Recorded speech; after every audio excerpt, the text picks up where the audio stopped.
Bonjour à toutes et à tous, bienvenue sur Box au film, votre rendez-vous du cinéma du mercredi. S'il y a bien un genre qui se renouvelle ou qui essaie de se renouveler constamment, c'est le western. Encore une fois, on en a la preuve avec Kevin Costner qui vient de nous ressortir Horizon il n'y a pas si longtemps. Alors je me suis dit pourquoi pas se consacrer cette petite vidéo au western sorti récemment. Certes, ce ne sont pas de grands hits, mais ça mérite quand même qu'on s'y penche et il faut pas bouder notre plaisir. Alors installez-vous confortablement, on va se balader dans les grands espaces tout de suite après le générique.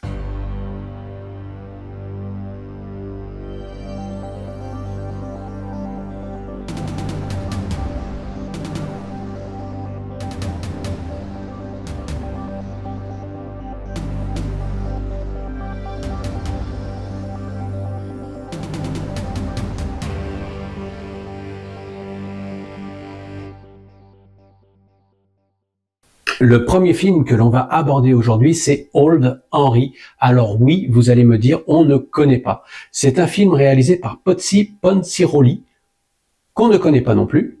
D'ailleurs, c'est son seul et unique film à ce jour.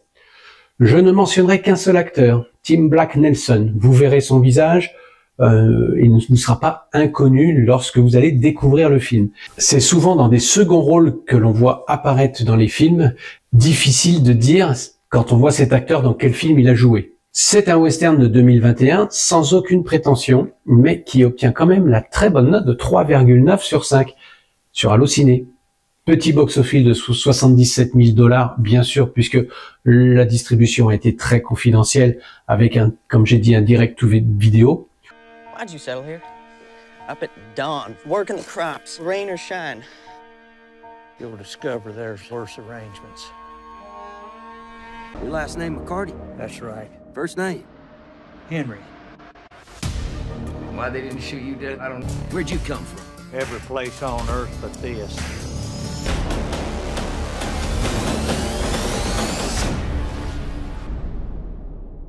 C'est un vieux fermier qui découvre un homme gravement blessé à la poitrine avec une sacoche pleine de dollars. Il la dissimule et ramène l'homme chez lui pour le soigner. Bien sûr, quelque temps après, vient se présenter à sa ferme 3 hommes de loi qui prétendent chercher un hors-la-loi. Alors peut-être que j'affectionne ce genre tout particulièrement, mais qui a osé dire que le western était mort? Ici, on a la preuve qu'il peut renaître de ses cendres à tout moment et avec brio en plus. Point de saloon, point de bagarre, point de grandes envolées, mais on est bien ancré dans la terre des grands espaces. La rudesse de l'époque, c'est le mythe du western.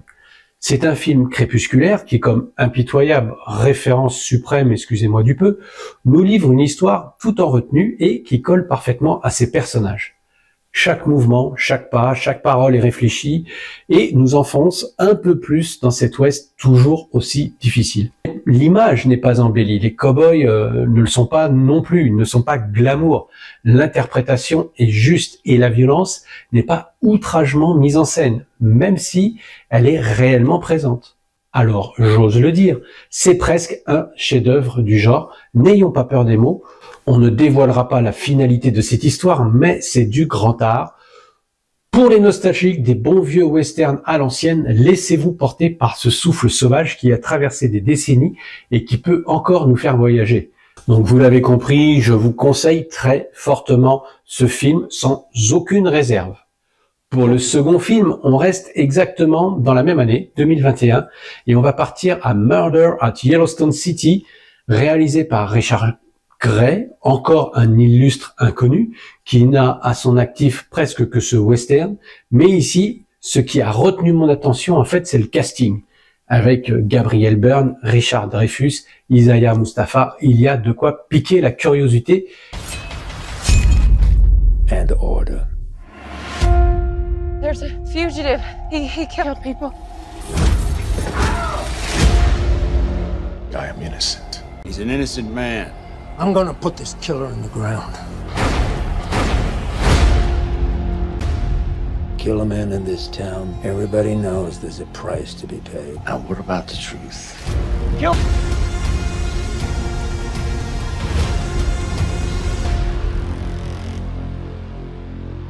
Et Et pour l'histoire, bah, ça reste somme toute assez classique puisqu'on est dans Yellowstone, donc une petite ville minière du Montana.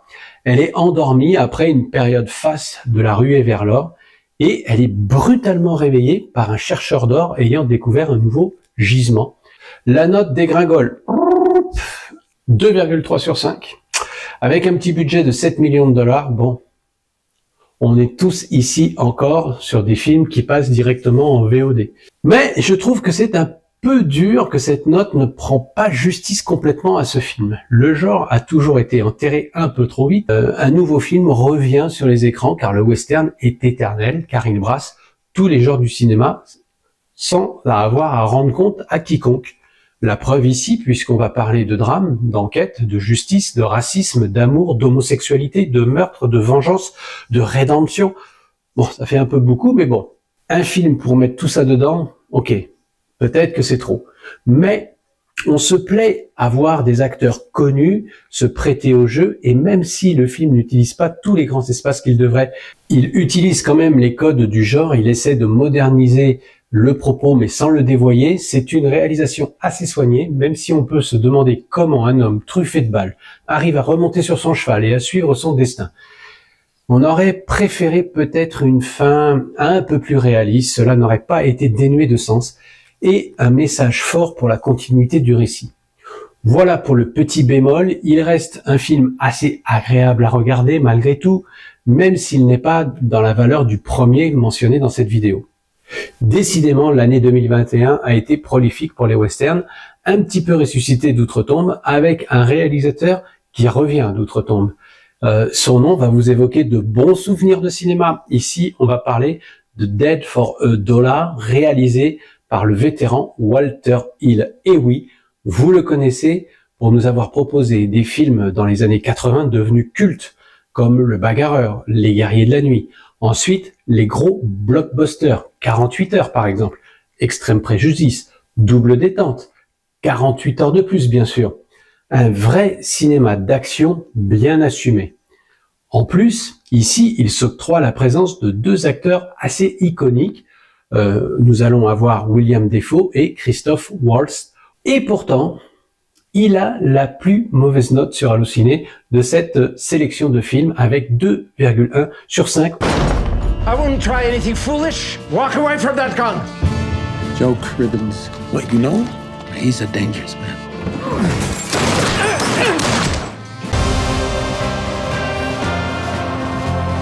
You locked me up, Tiberio Vargas might not like it one damn bit. If Tiberio Vargas becomes angry, it could be trouble. Are you getting nervous? I don't like being lied to, and I don't like being used. I guess it's time to see how good you really are.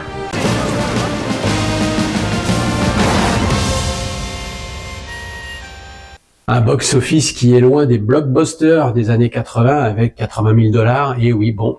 Alors certes, le réalisateur a dépassé les 80 ans, peut-être qu'il est moins vif derrière sa caméra, mais il a l'expérience qui joue pour lui. Alors pourquoi devrait-on regarder ce film?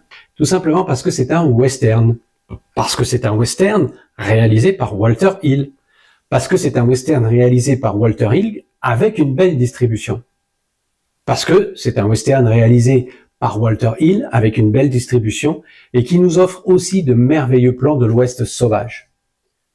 Parce que c'est un western réalisé par Walter Hill avec une belle distribution qui nous offre aussi de merveilleux plans de l'Ouest sauvage et que l'on rend hommage à un genre dépassé, mais qui se renouvelle toujours. Si avec ça vous n'êtes pas encore convaincu, je ne sais pas ce que je dois faire. Le film de facture traditionnelle n'apporte pas un vent nouveau sur le genre, mais il a le mérite de nous raconter une histoire assez vraisemblable, dotée d'un humour peint sans rire, de jolis plans où l'on voit entrer à gauche de l'écran le cow-boy et traverser toute cette étendue et ressortir de l'écran à droite. Très grand plan large. Il a traversé donc les plaines, ce cow-boy, les plaines arides, et il nous a invités dans cette traversée. Walter Hill, autrefois réalisateur dans le coup, dans ces fameuses années 80, mais aussi au générique de la saga Alien, puisqu'il en est aussi l'un des scénaristes. Ici, il nous offre un western qui n'est pas une révolution, peut-être que c'est un chant du cygne, mais l'Octogénaire nous offre un film honnête. Voilà, j'espère que cette petite escapade dans l'Ouest américain vous aura donné envie de vous replonger dans ce genre. En tout cas, moi, je prends toujours plaisir à découvrir de nouveaux films de western. C'est ma petite Madeleine de Proust, et même si certains ne sont pas aussi bons que ceux mentionnés aujourd'hui, c'est pas grave, cela entretient la flamme.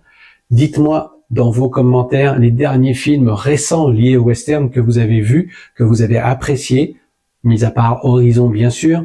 Peut-être que je me rapprocherai de ces films que vous avez mentionnés, que vous avez appréciés, et que je les regarderai à mon tour.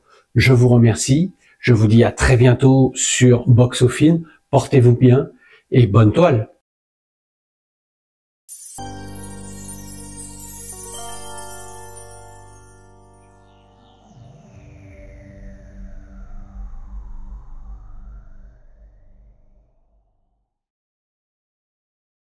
C'est son premier film, son seul film, et le seul acteur que je mentionnerai aujourd'hui est complètement inconnu. Alors, ce que vous...